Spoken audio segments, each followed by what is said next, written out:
Hey everyone, I hope you're having a great Friday in advance of Memorial Day. And welcome to the Landlord Coach Daily Ish show.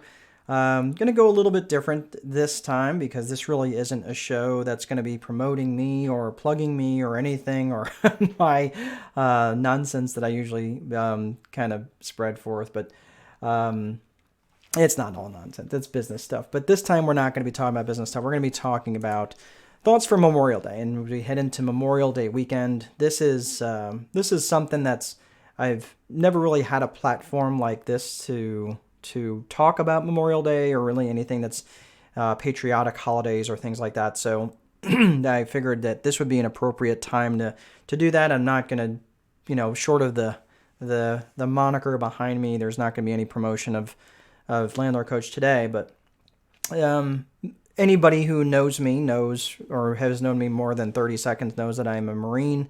I did not serve in a combat role, but I know many Marines who did, and yeah, I certainly give them my utmost and total respect. But the uh, that's really where part of the confusion comes, I think, for Memorial Day, especially for those who are civilians and maybe who don't understand the difference between Memorial Day, Veterans Day, July 4th, things like that.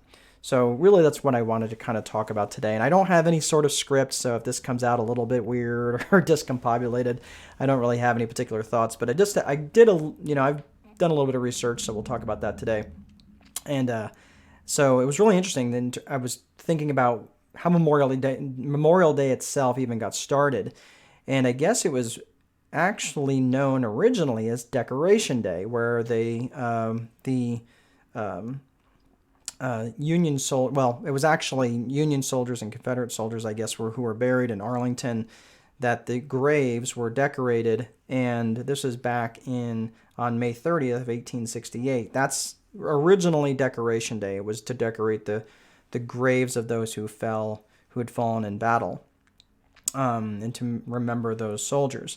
And then in 1971, it became a formal federal holiday where it was the last Monday of May would be considered was the date that was set aside for actually Memorial Day.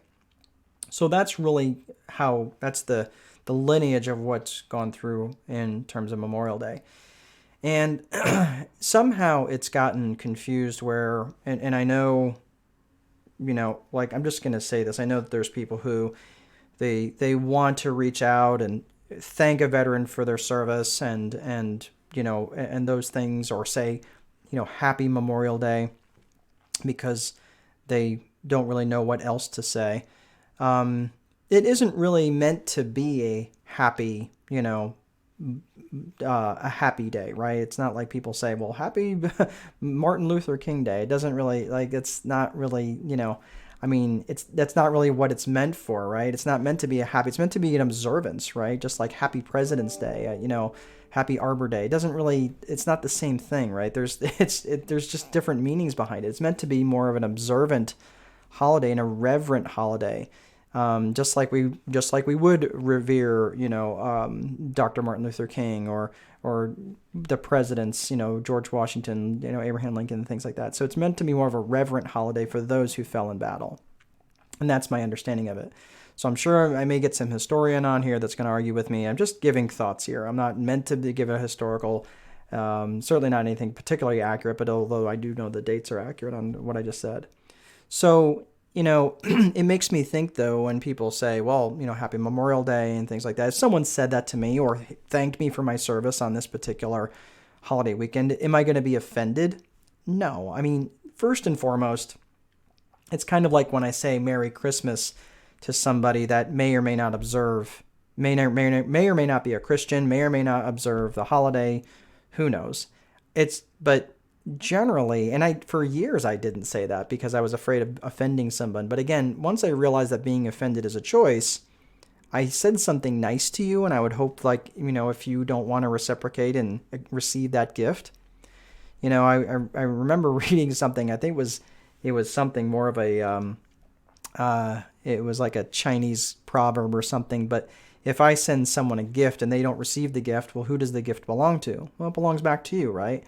So if I said, have a nice day, and you grumbled back at me and said something mean or whatever, well, I gave you a gift, you didn't receive it. Well, the gift of sending you, wishing you well, that belongs back to me, right?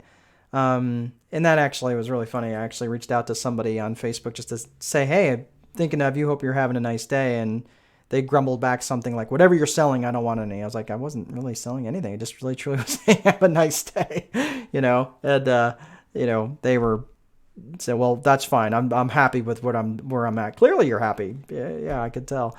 But anyway, but am I going to get offended if someone says Merry Christmas to me, or if I was not? No, why would you choose to be offended if someone said something nice to you that just wanted to wish you well, right?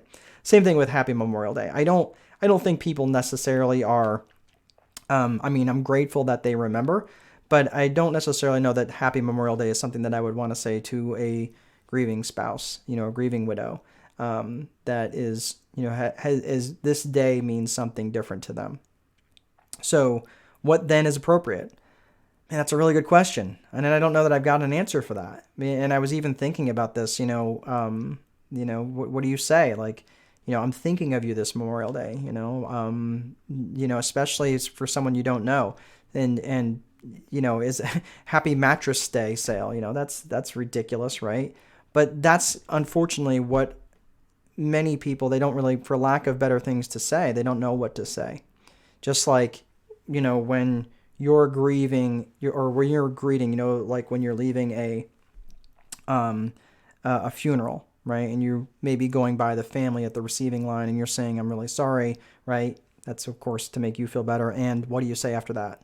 If there's anything that I can do, really?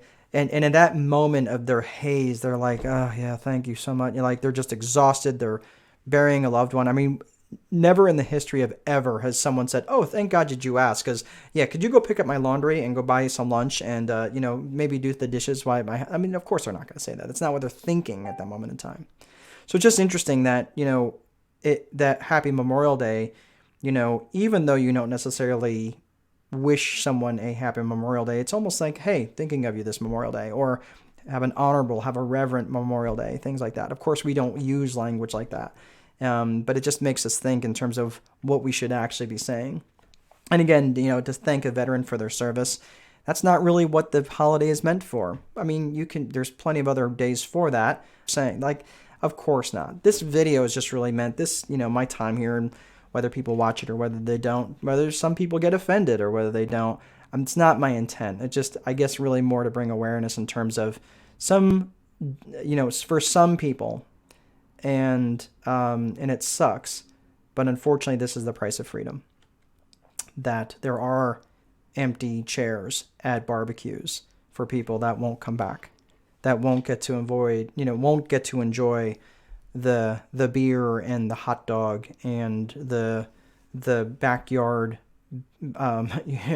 baseball game and that sort of thing. And that's really probably what we should remember more than anything else, is it's a reverent holiday. It's a holiday of remembrance. It's one of observance. And, I'm not going to lie, our oldest, he's playing a baseball game on Memorial Day, which we struggled with that a little bit. We were a little salty about that. And we were like, that's not really what it's for. But, obviously it's not been, it's planned. We're not going to, not go, but we were just thinking, man, like, who thought that? Did anyone actually think this through? Because if someone on that team on either side, and it's a tournament, so there's, lots and lots of families that are going through this. But I mean, if there's anybody in that crowd that has someone that lost someone due to, because they were defending our nation, that's not, what are we asking of them, right? So anyway, I thought I would wrap up today. I know this is a little bit heavier than what I normally do, but I just thought it was really good to end today with a quote that was by James Garfield. Now, James Garfield, when he said this, he was actually the Ohio congressman. He was actually a Union general at the time. He was a Union general. Yeah, he was the sitting Ohio congressman who later on, I believe in the 1881, he went on to become our 20th president. But these words are really, really well spoken, and I can't think of a better way to end this. So go ahead and put the words up on the screen here. This is by, at the time, sitting Congressman James A. Garfield. We do not know one promise these men made, one pledge they gave, one word they spoke. But we do know they summed up and perfected by one supreme act the highest virtues of men and citizens. For love of country, they accepted death, and thus resolved all doubts, and made immortal their patriotism and their virtue. Thanks, everybody, and have an honorable and safe and reverent Memorial Day.